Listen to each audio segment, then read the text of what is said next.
O Grande Conflito, capítulo 4. Um povo que difunde luz. Por entre as trevas que baixaram à terra durante o longo período da supremacia papal, a luz da verdade não poderia ficar inteiramente extinta. Em cada época, houve testemunhas de Deus, homens que acalentavam fé em Cristo como o único mediador entre Deus e o homem, que mantinham a Escritura Sagrada como a única regra de vida e santificavam o verdadeiro sábado.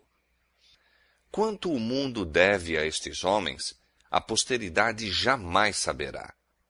Foram estigmatizados como hereges, impugnados os seus motivos, criticado o seu caráter e suprimidos, difamados ou mutilados os seus escritos.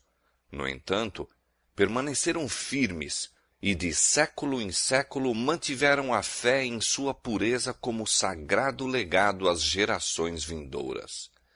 A história do povo de Deus durante os séculos de trevas que se seguiram à supremacia de Roma está escrita no céu, mas pouco espaço ocupa nos registros humanos. Poucos traços de sua existência se podem encontrar, a não ser nas acusações de seus perseguidores. Foi tática de Roma obliterar todo vestígio de dissidência de suas doutrinas ou decretos. Tudo que fosse herético, quer pessoas, quer escritos, procurava ela destruir.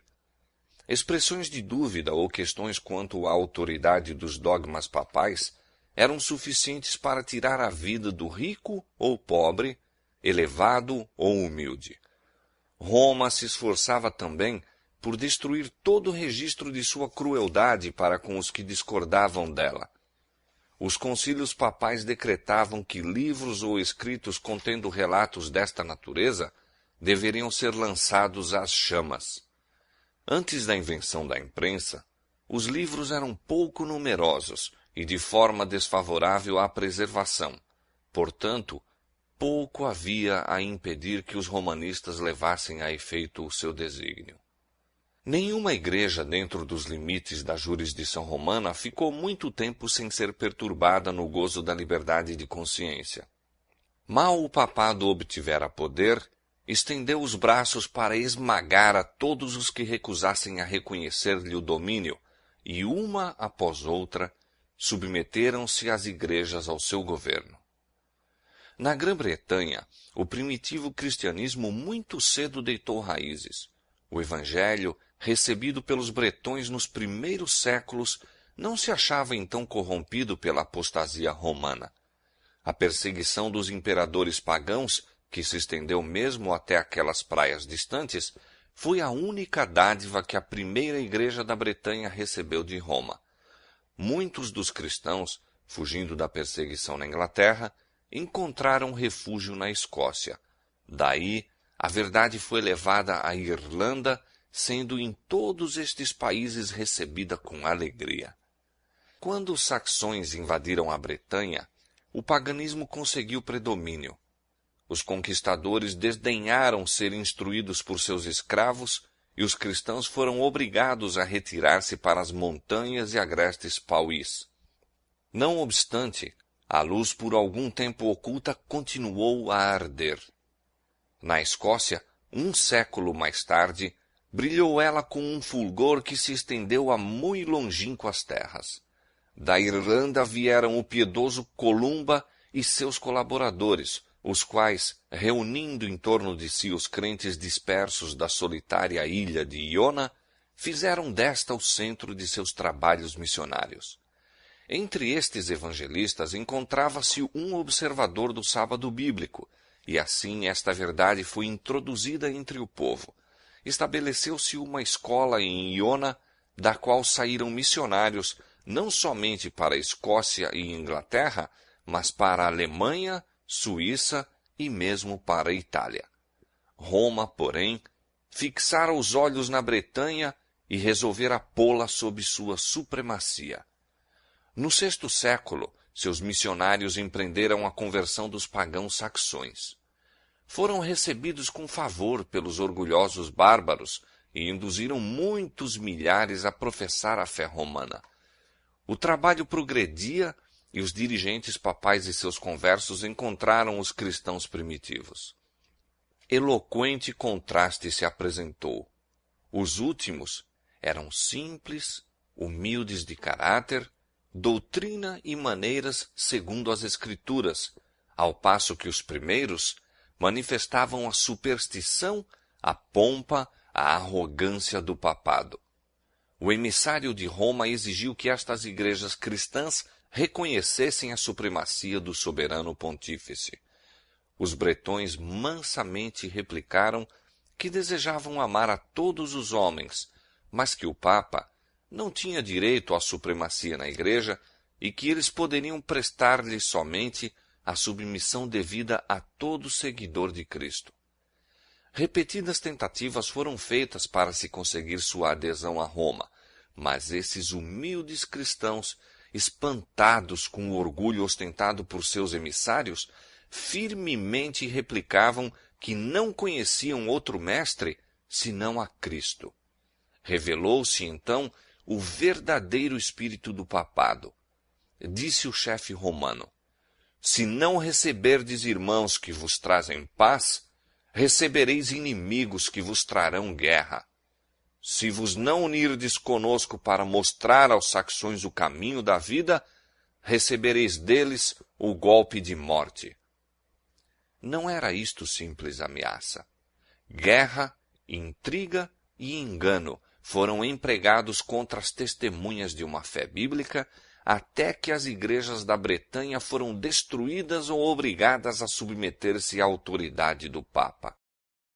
Em terras que ficavam além da jurisdição de Roma, existiram por muitos séculos corporações de cristãos que permaneceram quase inteiramente livres da corrupção papal.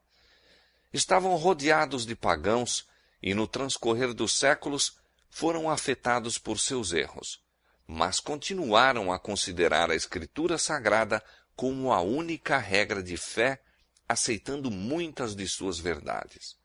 Estes cristãos acreditavam na perpetuidade da lei de Deus e observavam o sábado do quarto mandamento. Igrejas que se mantinham nesta fé e prática existiram na África Central e entre os armênios, na Ásia. Mas dentre os que resistiram ao cerco cada vez mais apertado do poder papal, os valdenses ocuparam posição preeminente. A falsidade e corrupção papal encontraram a mais decidida resistência na própria terra em que o Papa fixara a sede. Durante séculos, as igrejas do Piemonte mantiveram-se independentes, mas afinal chegou o tempo em que Roma insistiu em submetê-las. Depois de lutas inúteis contra a tirania, os dirigentes destas igrejas reconheceram relutantemente a supremacia do poder a que o mundo todo parecia render homenagem. Alguns houve, entretanto, que se recusaram a ceder à autoridade do Papa ou do prelado. Estavam decididos a manter sua fidelidade a Deus e preservar a pureza e simplicidade de fé. Houve separação. Os que se apegaram à antiga fé retiraram-se. Alguns, abandonando os Alpes nativos, alçaram a bandeira da verdade em terras estrangeiras. Outros se retraíram para os vales afastados e fortalezas das montanhas e ali preservaram a liberdade de culto a Deus. A fé que durante muitos séculos fora mantida e ensinada pelos cristãos valdenses estava em assinalado contraste com as falsas doutrinas que Roma apresentava. Sua crença religiosa baseava-se na palavra escrita de Deus, o verdadeiro documento religioso do cristianismo. Mas aqueles humildes camponeses, em seu obscuro retiro, excluídos do mundo e presos à labuta diária entre seus rebanhos e vinhedos, não haviam por si só chegado à verdade em oposição aos dogmas e heresias da Igreja apóstata. A fé que professavam não era nova. Sua crença religiosa era a herança de seus pais. Lutavam pela fé da Igreja apostólica, a fé que uma vez foi dada aos santos. A Igreja no deserto e não a orgulhosa hierarquia entronizada na grande capital do mundo, era a verdadeira Igreja de Cristo, a depositária dos tesouros da verdade que Deus confiara a seu povo para ser dada ao mundo. Entre as principais causas que levaram a Igreja verdadeira a separar-se da de Roma, estava o ódio desta ao sábado bíblico. Conforme fora predito pela profecia, o poder papal lançou a verdade por terra. A lei de Deus foi conculcada no pó, enquanto se exaltavam as tradições e costumes dos homens. As igrejas que estavam sob o governo do papado foram logo compelidas a honrar o domingo como dia santo. No meio do erro e superstição que prevaleciam, muitos, mesmo dentre o verdadeiro povo de Deus, ficaram tão desorientados que, ao mesmo tempo em que observavam o sábado, abstinham-se do trabalho também no domingo. Isto, porém, não satisfazia aos chefes papais. Exigiam não somente que fosse santificado o domingo, mas que o sábado fosse profanado. E com a mais violenta linguagem denunciavam os que ousavam honrá-lo. Era unicamente fugindo ao poder de Roma que alguém poderia, em paz, obedecer à lei de Deus.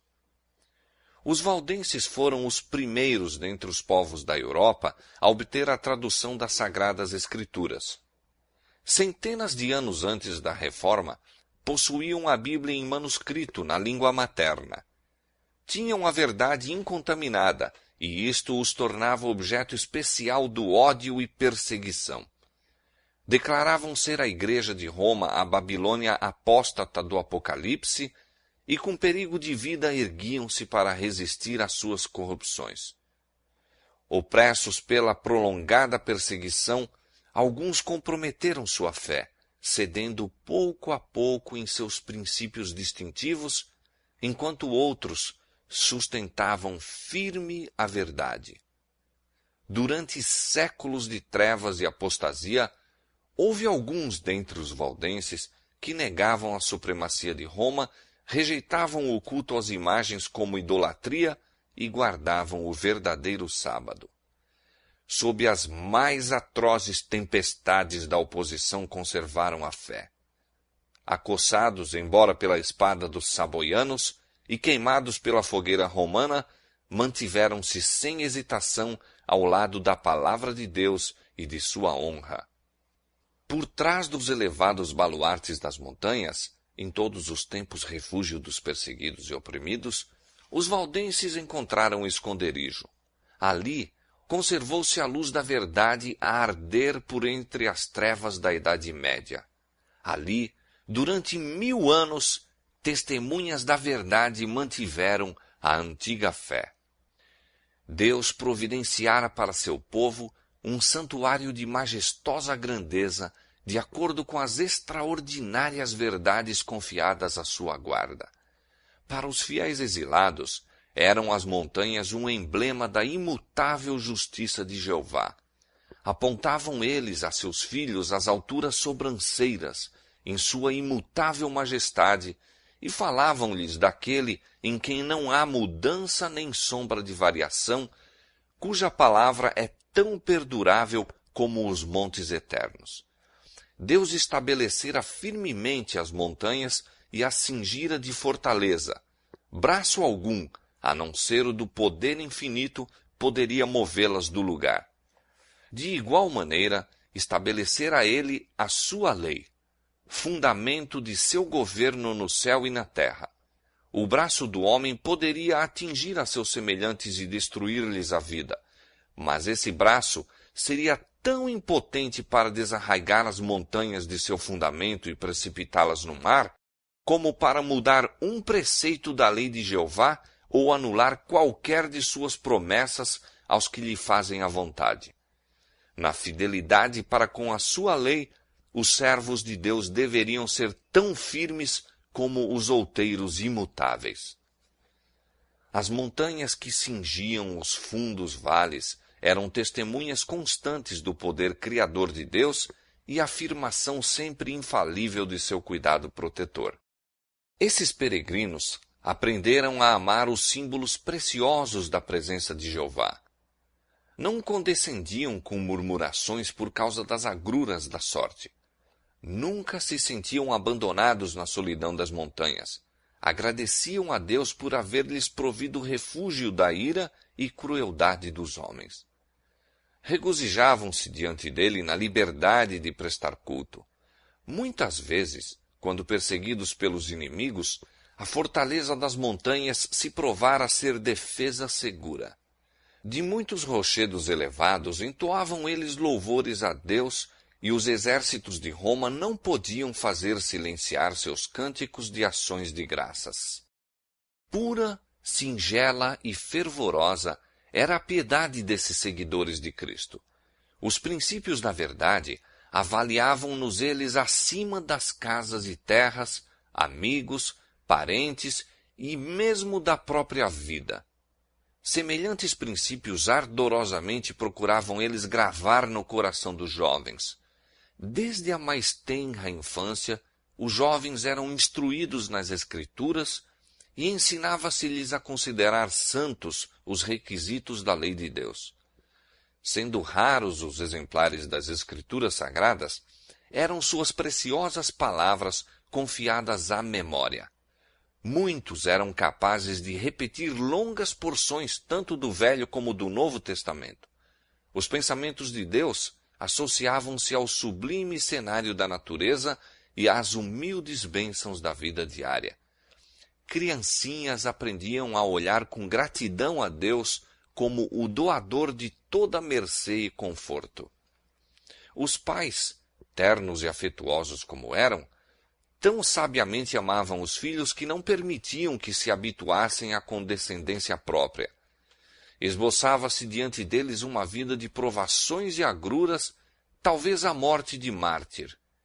Eram ensinados desde a infância a suportar rudezas e a sujeitar-se ao domínio, e, contudo, a pensar e agir por si mesmos. Muito cedo eram ensinados a arrostar responsabilidades, a serem precavidos no falar e a compreenderem a sabedoria do silêncio. Uma palavra indiscreta que deixassem cair no ouvido dos inimigos poderia pôr em perigo não somente a vida do que falava, mas a de centenas de seus irmãos, pois, semelhantes a lobos à caça da presa, os inimigos da verdade perseguiam os que ousavam reclamar liberdade para a fé religiosa.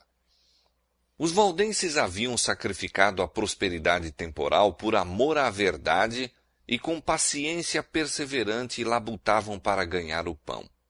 Cada recanto de terra cultivável entre as montanhas era cuidadosamente aproveitado. Fazia-se com que os vales e as encostas menos férteis das colinas também produzissem. A economia e a severa renúncia de si próprio formavam parte da educação que os filhos recebiam como seu único legado. Ensinava-se-lhes que Deus determinara fosse a vida uma disciplina e que suas necessidades poderiam ser supridas apenas mediante o trabalho pessoal, previdência, cuidado e fé. O processo era laborioso e fatigante, mas salutar.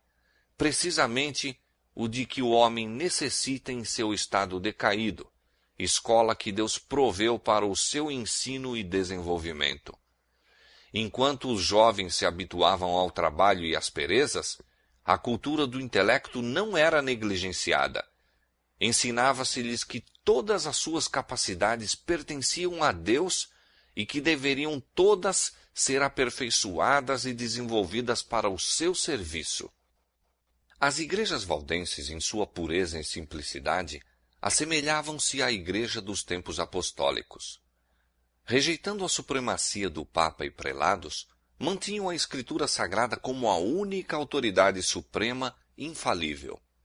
Seus pastores, diferentes dos altivos sacerdotes de Roma, seguiam o exemplo de seu mestre, que veio não para ser servido, mas para servir.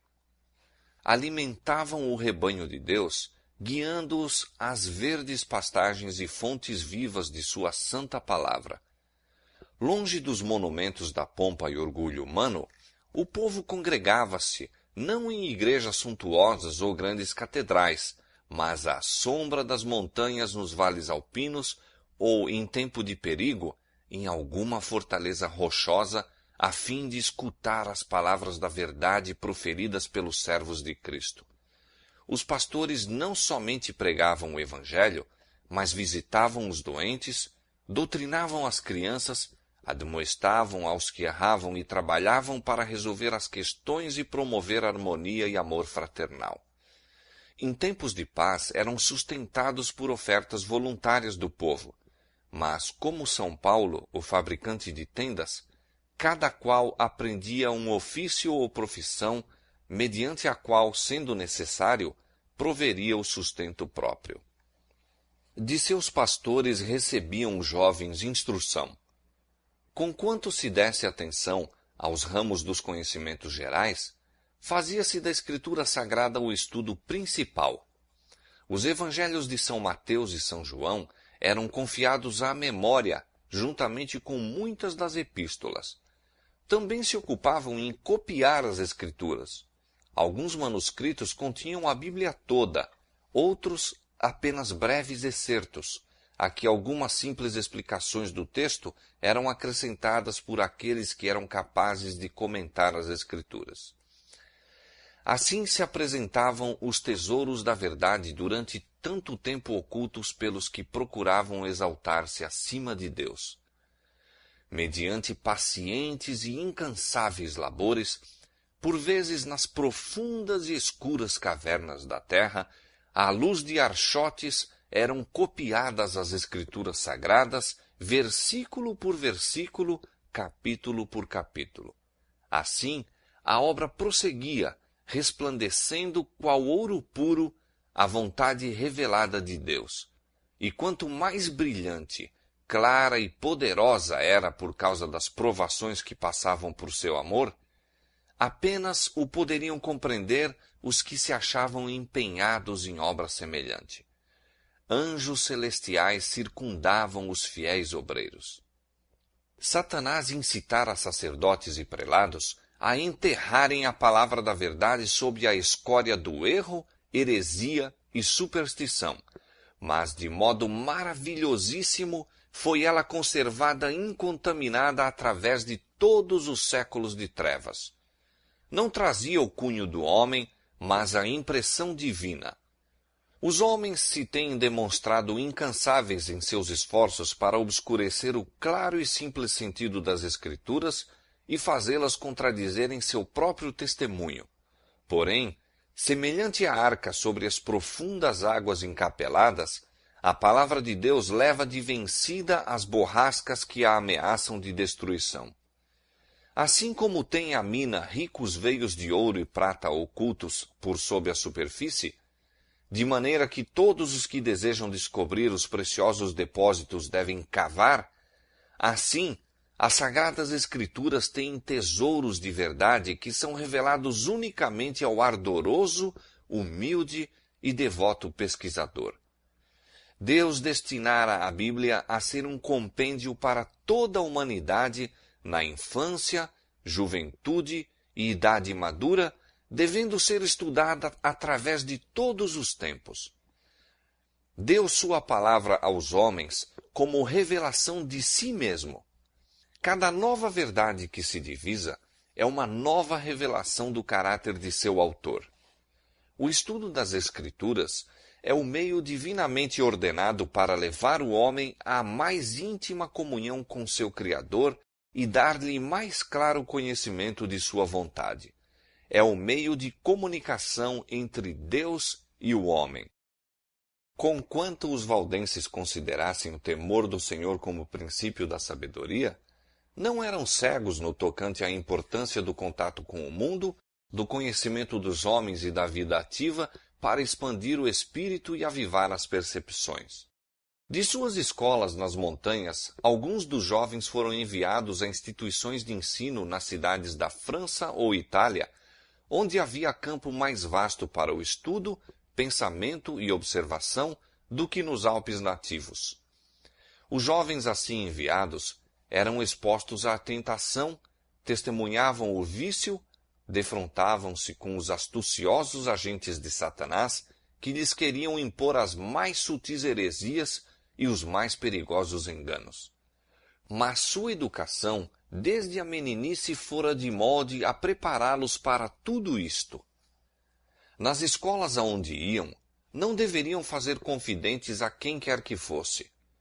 Suas verdades eram preparadas de maneira a ocultar seu máximo tesouro, os preciosos manuscritos das Escrituras.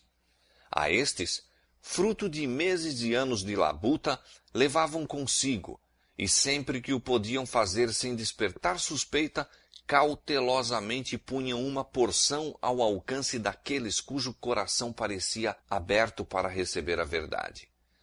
Desde os joelhos da mãe, a juventude valdense havia sido educada com este propósito em vista. Compreendiam o trabalho e fielmente o executavam. Ganhavam-se conversos à verdadeira fé nessas instituições de ensino, e frequentemente se encontravam seus princípios a penetrar a escola toda. Contudo, os chefes papais não podiam, pelo mais minucioso inquérito, descobrir a fonte da chamada heresia corruptora. O Espírito de Cristo é espírito missionário. O primeiro impulso no coração regenerado é levar outros também ao Salvador. Tal foi o espírito dos cristãos valdenses. Compreendiam que Deus exigia mais deles do que simplesmente preservar a verdade em sua pureza nas suas próprias igrejas, e que sobre eles repousava a solene responsabilidade de deixarem sua luz resplandecer aos que se achavam em trevas. Pelo forte poder da palavra de Deus, procuravam romper o cativeiro que Roma havia imposto. Os ministros valdenses eram educados como missionários, exigindo-se primeiramente de cada um que tivesse a expectativa de entrar para o ministério a aquisição de experiência como evangelista. Cada um deveria servir 3 anos em algum campo missionário antes de assumir o encargo de uma igreja em seu país. Este serviço, exigindo logo de começo renúncia e sacrifício, era a introdução apropriada à vida pastoral naqueles tempos que punham à prova a alma. Os jovens que recebiam a ordenação para o sagrado mistério viam diante de si não a perspectiva de riquezas e glória terrestre, mas uma vida de trabalhos e perigo, e possivelmente o destino de mártir. Os missionários iam de 2 em 2, como Jesus enviara seus discípulos.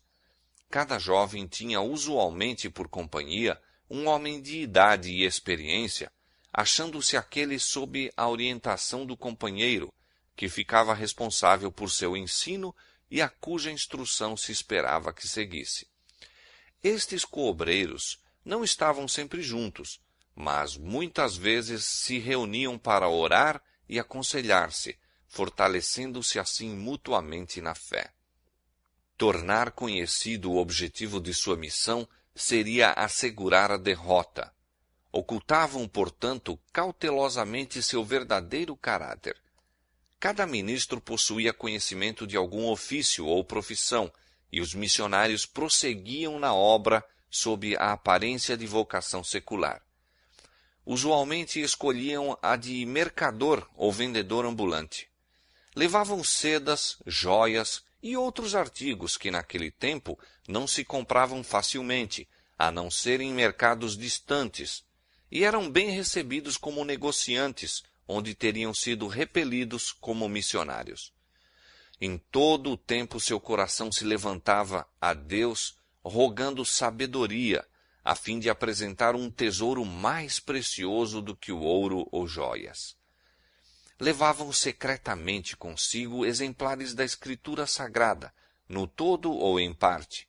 Quando quer que se apresentasse oportunidade, chamavam a atenção dos fregueses para os manuscritos. Muitas vezes assim se despertava o interesse de ler a palavra de Deus, e alguma porção era de bom grado deixada com os que a desejavam receber. A obra destes missionários começava nas planícies e vales ao pé de suas próprias montanhas, mas estendia-se muito além destes limites.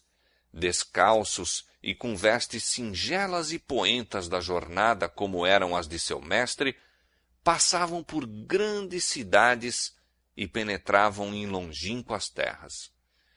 Por toda a parte espalhavam a preciosa verdade. Surgiam igrejas em seu caminho e o sangue dos mártires testemunhava da verdade.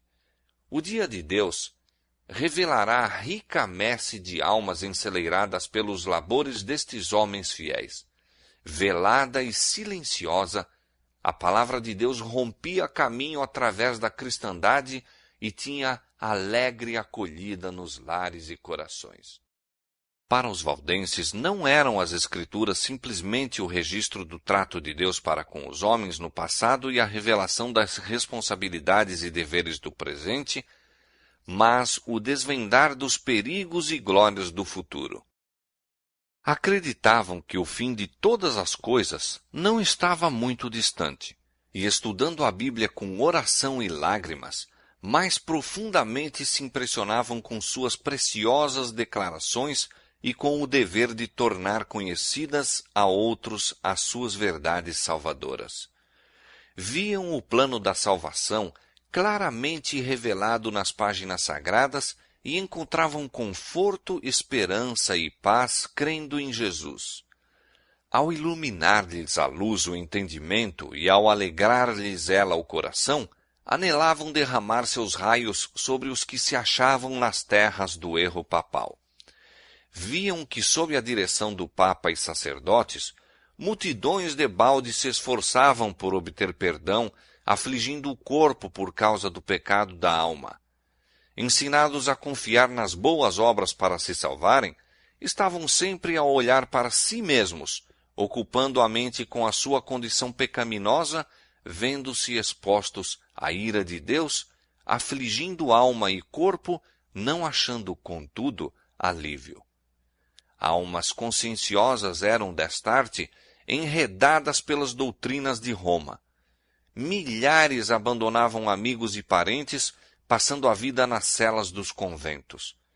Por meio de frequentes jejuns e cruéis açoitamentos, por vigílias à meia-noite, prostrando-se durante horas cansativas sobre as lajes frias e úmidas de sua lúgubre habitação, por longas peregrinações, penitências humilhantes e terrível tortura, milhares procuravam debaldadamente obter paz de consciência.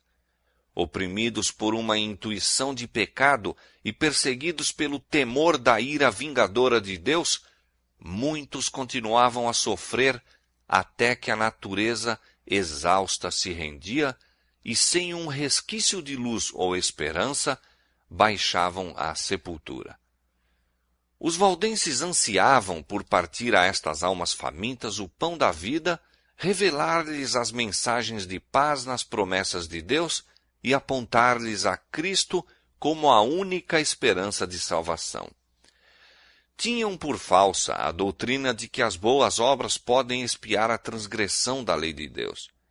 A confiança nos méritos humanos faz perder de vista o amor infinito de Cristo. Jesus morreu como sacrifício pelo homem, porque a raça caída nada pode fazer para se recomendar a Deus.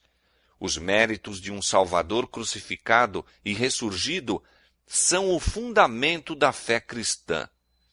A dependência da alma para com Cristo é tão real e sua união com Ele deve ser tão íntima como a do membro para com o corpo ou da vara para com a videira. Os ensinos dos papas e sacerdotes haviam levado os homens a considerar o caráter de Deus e mesmo o de Cristo como severo, sombrio e repelente.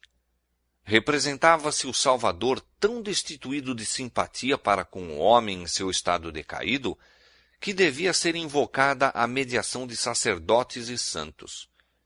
Aqueles cuja mente fora iluminada pela palavra de Deus anelavam guiar estas almas a Jesus como seu compassivo e amante Salvador, que permanece de braços estendidos a convidar todos a irem a Ele com seu fardo de pecados, seus cuidados e fadigas.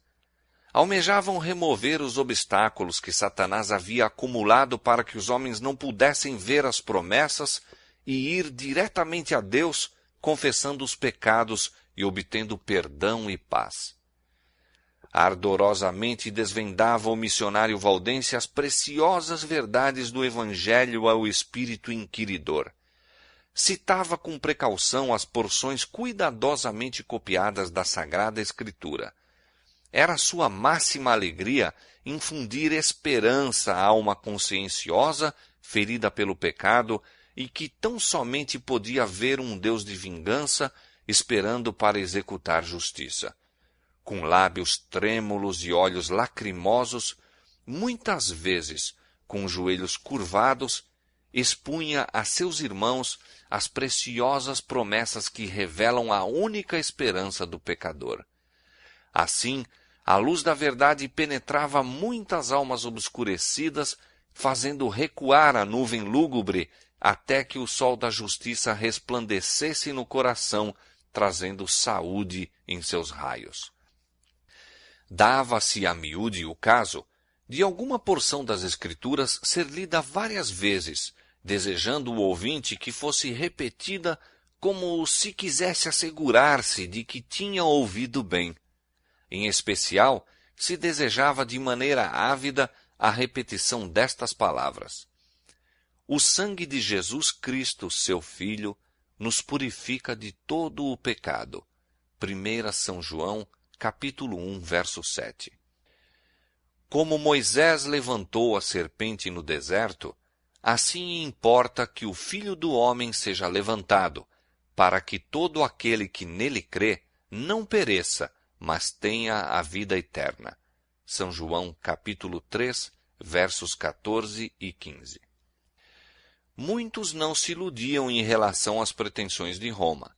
Viam quão vã é a mediação de homens ou anjos em favor do pecador. Raiando-lhes na mente a verdadeira luz, exclamavam com regozijo: Cristo é meu sacerdote, seu sangue é meu sacrifício, seu altar é meu confessionário.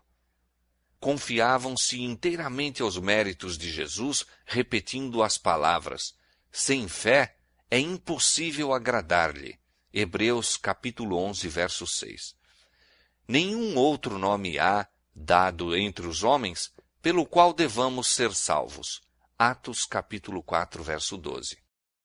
A certeza do amor de um Salvador parecia, a algumas destas pobres almas agitadas pela tempestade, coisa por demais vasta para ser abrangida.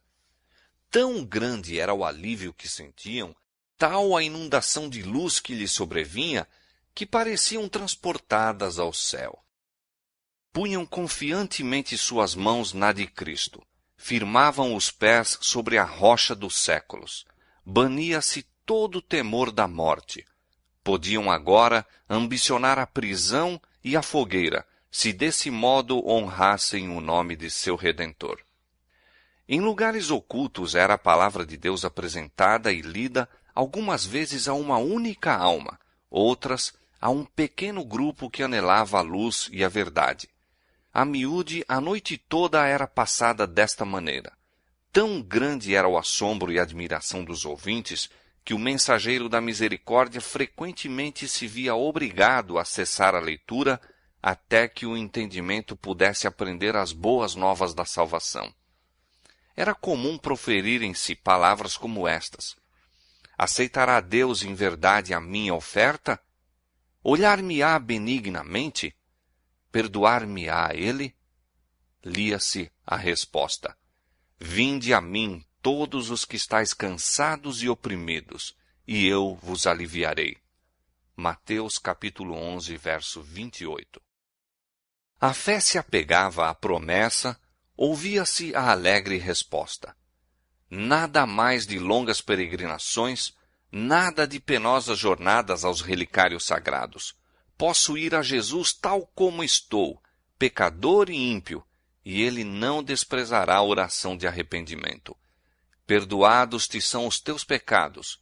Os meus pecados, efetivamente os meus, podem ser perdoados. enchia o coração uma onda de sagrada alegria, e o nome de Jesus era engrandecido em louvores e ações de graças. Estas almas felizes voltavam para casa a fim de difundir a luz, repetir a outros tão bem quanto podiam a nova experiência de que acharam o caminho verdadeiro e vivo. Havia um estranho e solene poder nas palavras das Escrituras que falava diretamente ao coração dos que se achavam anelantes pela verdade. Era a voz de Deus e levava a convicção aos que ouviam. O mensageiro da verdade continuava o seu caminho, mas seu aspecto de humildade, sua sinceridade, ardor e profundo fervor eram assuntos de observação frequente. Em muitos casos, os ouvintes não lhe perguntavam de onde viera ou para onde ia. Ficavam tão dominados, a princípio pela surpresa e depois pela gratidão e alegria, que não pensavam em interrogá-lo. Quando insistiam com ele para os acompanhar às suas casas, respondia-lhes que devia visitar as ovelhas perdidas do rebanho. Não seria ele um anjo do céu? Indagavam. Em muitos casos, não mais se via o mensageiro da verdade.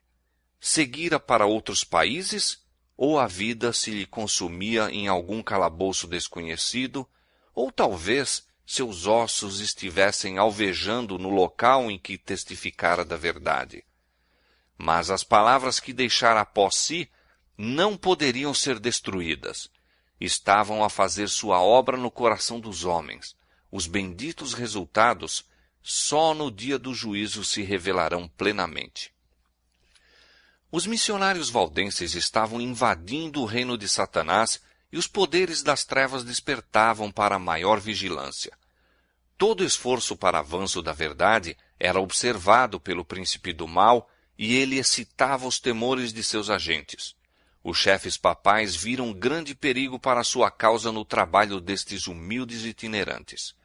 Se fosse permitido à luz da verdade resplandecer sem impedimento, varreria as pesadas nuvens do erro que envolviam o povo. Haveria de dirigir o espírito dos homens a Deus unicamente, talvez destruindo, afinal, a supremacia de Roma.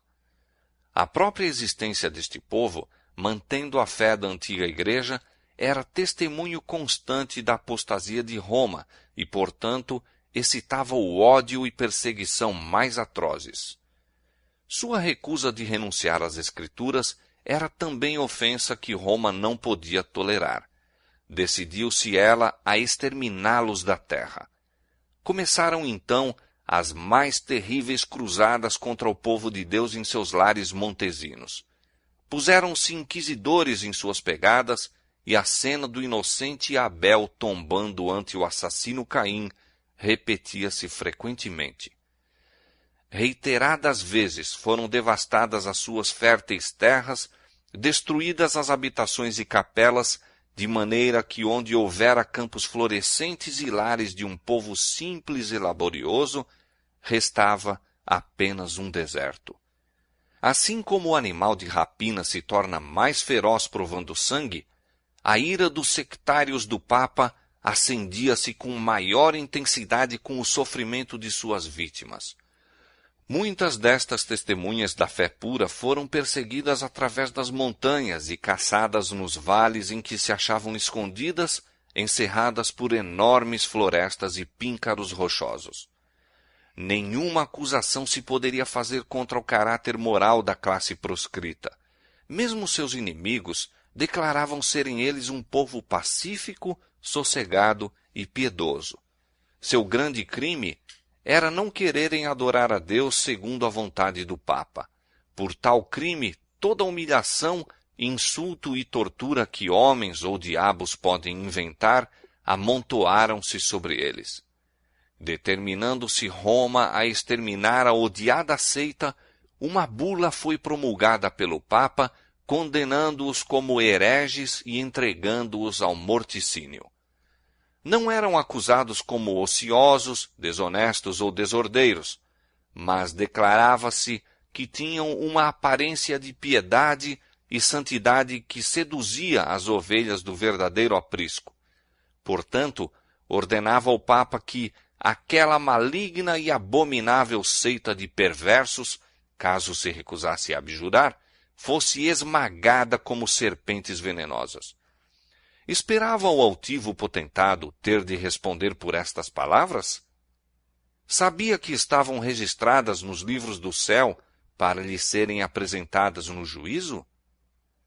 Quando o fizestes a um destes meus pequeninos irmãos, disse Jesus, a mim o fizestes. Essa bula convocava a todos os membros da igreja para se unirem à cruzada contra os hereges. Como incentivo para se empenharem na obra cruel, absolvia de todas as penas e castigos eclesiásticos, gerais e particulares, desobrigava a todos os que se unissem à cruzada de qualquer juramento que pudessem ter feito, legitimava-lhes o direito a qualquer propriedade que pudessem ter ilegalmente adquirido, e prometia a remissão de todos os pecados aos que matassem algum herege.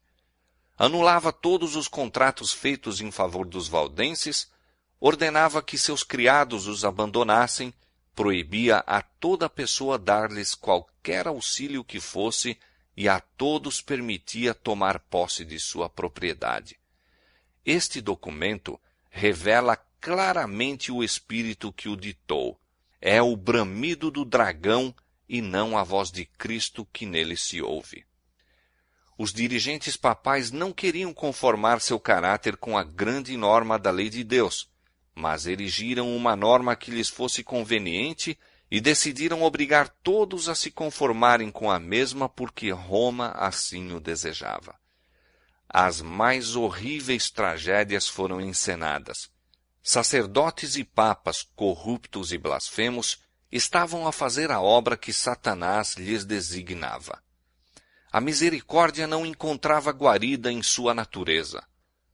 O mesmo Espírito que crucificou Cristo e matou os apóstolos, o mesmo que impulsionou o sanguinário Nero contra os fiéis de seu tempo, estava em operação a fim de exterminar da terra os que eram amados de Deus. As perseguições desencadeadas durante muitos séculos sobre este povo temente a Deus foram por ele suportadas com uma paciência e constância que honravam seu Redentor. Apesar das cruzadas contra eles e da desumana carnificina a que foram sujeitos, continuavam a mandar seus missionários a espalhar a preciosa verdade. Eram perseguidos até a morte, contudo, seu sangue regava a semente lançada e esta não deixou de produzir fruto. Assim, os valdenses testemunharam de Deus séculos antes do nascimento de Lutero. Dispersos em muitos países, plantaram a semente da reforma que se iniciou no tempo de Wycliffe, cresceu larga e profundamente nos dias de Lutero e deve ser levada avante até ao final do tempo por aqueles que também estão dispostos a sofrer todas as coisas pela palavra de Deus e pelo testemunho de Jesus Cristo.